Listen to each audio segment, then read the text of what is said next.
Hello, girls and boys. Welcome to Storytime Fun. We hope you enjoy it. Today's story is a Disney story called Minnie's Surprise Trip.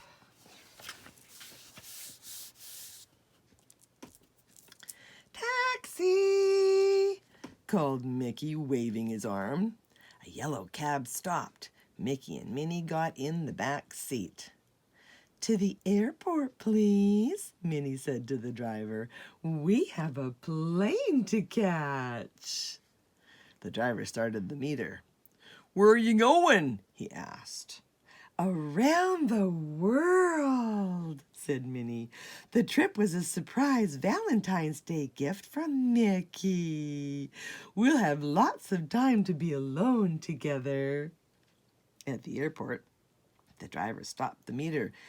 Mickey paid the driver and a little extra for a tip.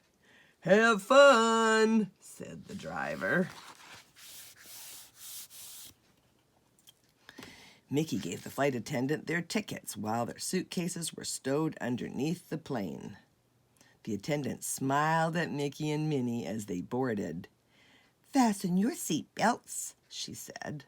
Soon the plane began to roll down the runway faster and faster until up, up, up they went. Clump, clump. The wheels folded up under the plane. Soon they were so high that all they could see were big, fluffy clouds. "I love to fly," said Minnie. "This plane is like a giant bird." When they arrived in New Orleans, they got their suitcases. Then they went to the streetcar stop.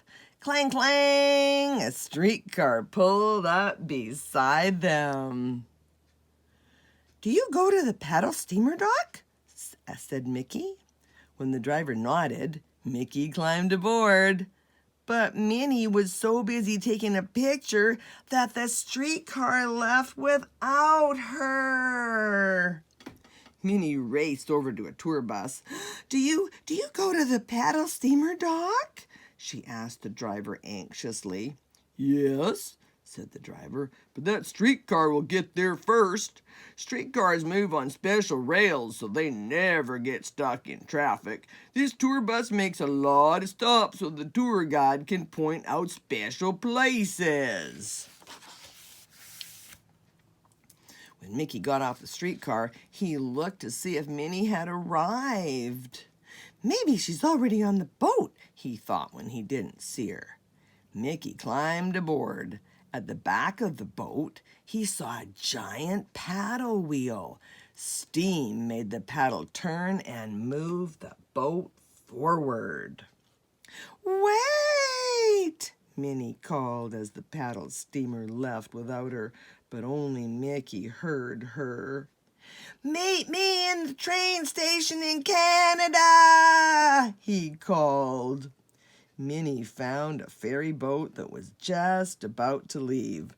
She climbed aboard. Minnie arrived at the train station before Mickey. She tried to find him on the crowded platform, but when the train sped into the station, she decided to climb aboard. "It'll be easier to find him on the train," she thought. "What a long train," Minnie said. "Diesel trains are very strong," said the conductor. "They can pull 12 cars at a time across long distances."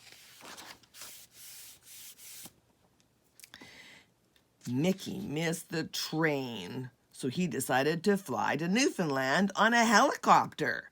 Of course, he arrived before Minnie did on her train.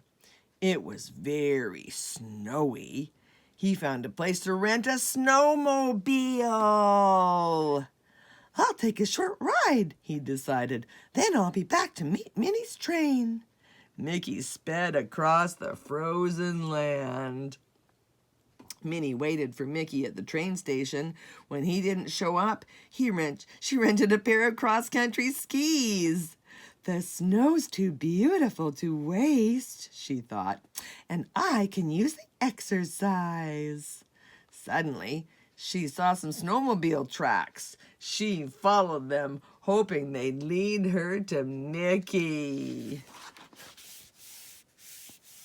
Mickey was having such a good time riding the snowmobile that he didn't get back in time to meet Minnie's train. He saw a strange-looking plane that was about to land. The plane gave Mickey an idea, so he rode toward it. When Mickey reached the water, he put his foot on the brake. He saw the plane land on the water. "This doesn't look like an airport," he said. That's a seaplane," said the fisherman. "Seaplanes don't need airports. They have a float instead of wheels, so they can take off from and land on water." "Can you fly a banner from that plane?" Mickey asked the pilot. "Sure," said the pilot, "and I know where you can get one made in a jiffy." A little while later, Minnie looked up from her skiing to see a seaplane flying overhead. There was a banner flying behind it. Minnie giggled when she saw Mickey's message. "Minnie, meet me at the cruise ship. It will take us to England." She skied straight to the cruise ship dock. Clearly the days before cell phones. Toot toot! The cruise ship was about to leave. "Minnie!" Mickey called from the upper deck. "I'll be right there," called Minnie. But the ship was so big, she couldn't find him. After a while, she decided to go swimming instead. She had 3 pools to choose from. Meanwhile, Mickey looked all over for Minnie and had no luck. Finally, he went to the exercise room and lifted some weights. That night, he listened to an orchestra and watched people dance. He wished Minnie were there with him. In London, Mickey and Minnie found each other at last. Yay! "Let's go sightseeing," said Mickey. When Minnie agreed, Mickey climbed aboard a double-decker bus. He turned to show Minnie that the steering wheel was on the right side instead of the left side of the bus. But Minnie was outside, taking a picture of the bus as it pulled away. Knowing that their next stop was Paris, Minnie went to the hovercraft dock. "We'll just have to meet in Paris," she thought, giving her ticket to a crew member. I'm surprised this boat doesn't sink," said Minnie. "There's a cushion of air at the bottom of the boat that can hold a lot of weight," said the crew member. Minnie arrived in Paris before Mickey did. She rode around the city in an underground train called the Metro. It sped through tunnels, stopping at stations so people could get on and off. It was faster than buses and cheaper than taxis. By the end of the day, Minnie knew the Metro map by heart. She wished Mickey were there so she could show him around. But Mickey was nowhere in sight. He was on a boat trying to get to Paris. "This isn't Paris," said Mickey when he stepped off the boat. "The roads are covered with water." You're in Venice," said a man in a long black boat called a gondola. "You must have taken the wrong boat." "Oh, no," Mickey said, frowning. Would you like a ride?" said the gondolier. "Sure," Mickey said. "It'll give me some time to think about what to do next." As the gondolier moved the boat with a long pole, he sang to Mickey in Italian. "Minnie would love this," said Mickey. "I wish she were here." When Minnie didn't find Mickey in Paris, she decided it would be best to try to meet him at their next stop, China. An hour later, Minnie boarded a jumbo jet. It had an upstairs and a downstairs and even movie screens. Minnie wished Mickey was there. Mickey also headed to China. When he arrived, he decided to rent a green bicycle. The street was filled with people riding to work on bicycles. There were almost more bikes than cars. When Minnie arrived in China, she rented a red bicycle.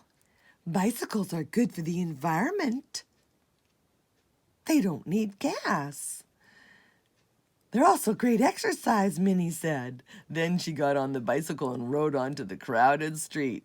She took pictures and she searched for Mickey. Minnie didn't find Mickey, but she did find a cabin cruiser with a banner, "Destination Sydney, Australia." Since she and Mickey were supposed to go there next, she got a ride. She hoped she would find Mickey soon. The family on the cabin cruiser was on vacation. They showed Minnie the kitchen and 2 bunk rooms. When Mickey arrived in Sydney, he sent Donald and Daisy a postcard. He didn't mention that he wasn't with Minnie. He didn't want them to worry. Then he went sailing. The sailboat had no motor. The wind made it move. Suddenly he saw Minnie on a cabin cruiser. Just then the wind died. Mickey was stuck. "Thanks for the ride," Minnie called to the family.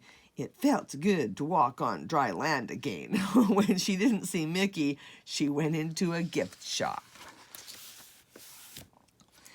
Minnie bought a postcard and sent it to Morty and Ferdy. She didn't mention that she was alone. She didn't want to worry them.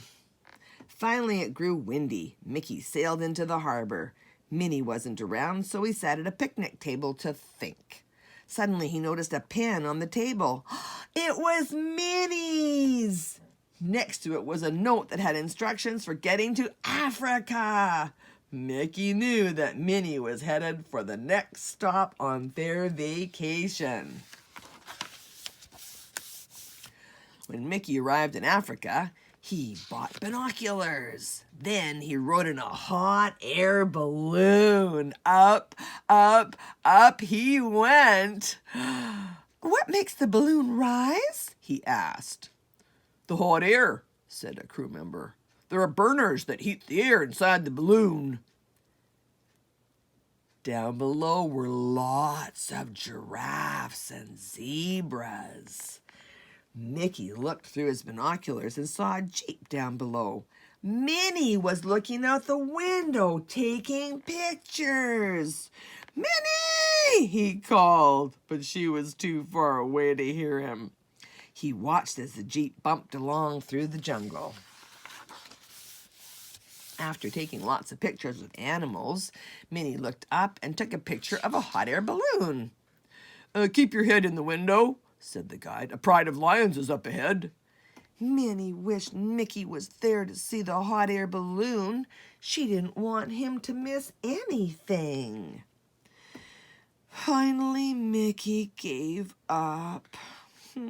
It seemed as if he'd never catch up with Minnie, and their trip was almost over. He took a plane to Mexico to enjoy the sun before heading home. He hoped Minnie would be home when he got there. Minnie had also flown to Mexico, the last stop before going home. She climbed into a kayak and began to paddle. "I'll race you to that island," said a voice from behind her. "Mickey!" Minnie cried. "Ready, set, go!" she yelled. Before Mickey could catch up, Minnie won the race. "That's not fair," Mickey said. He splashed her playfully when Minnie took his picture. "It's great to see you, even though it's our last day of our vacation," she giggled. "I have lots of pictures to show you." On their way home, Mickey and Minnie stopped to watch a rocket taking off from the Space Center. 10, 9, 8, 7, 6, 5, 4, 3, 2, 1, blast off! Mickey and Minnie counted. The rocket soared higher than any airplane could go. Then Mickey and Minnie flew home on an airplane. Morty and Ferdy met them at the airport. "Did you enjoy being alone together?" asked Morty. Well, being alone wasn't much fun," said Mickey. "But now that we're home, being together will be great." "Yes," added Minnie with a giggle. "My surprise trip turned out to be a bit more surprising than we had expected."